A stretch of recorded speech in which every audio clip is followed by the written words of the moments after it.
I've always wanted to do an outdoor Shakespeare event ever since I went to the Open Air Theatre in Scarborough as a child. They used to do these amazing sort of Cecil B. DeMille's productions on a lake with a massive stage and massive cast. So it's always been kind of a dream to do something Shakespearean for another reason, but also an outdoor production.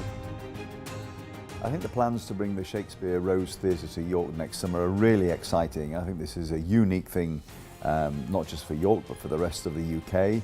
Welcome to Yorkshire. We're really excited to be partnering with the theatre and to be part of this wonderful piece of history. York is probably the most beautiful medieval city, Viking city, Roman city, with a large population around it, 16 million people within a 2-hour drive, and then 6.9 million tourists coming here. The only choice for us was to put it near Clifford's Tower, which is, I think, one of the most iconic buildings York possesses.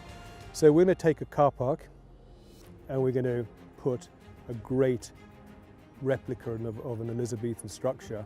Rose Theatre will be constructed utilising layer system scaffold and staging equipment, approximately 15,000 square foot of cladding, 30,000 linear metres of tube.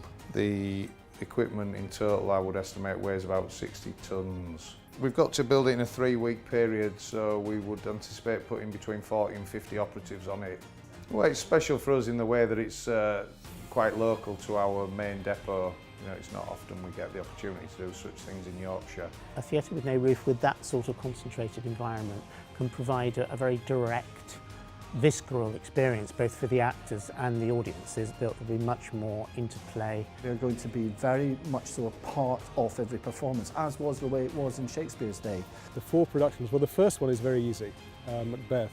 I picked that because when I was at school, I auditioned to be a witch in Macbeth, and Stephen Fry beat me.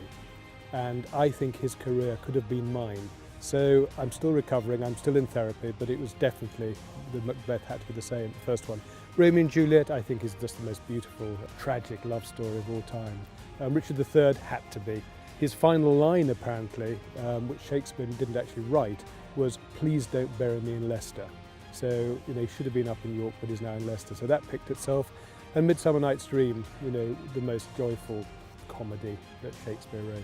The challenge really is to make this feel like a contemporary experience within the space. It's not a dry look at Shakespeare, and it gives people a sense of walking into the past. It should be a day out, it should be an experience. So not only can you go to the theatre to see wonderful events, you can go and sit and watch a free performance on a wagon. I mean, wagon performances were key to the early part of sort of theatre.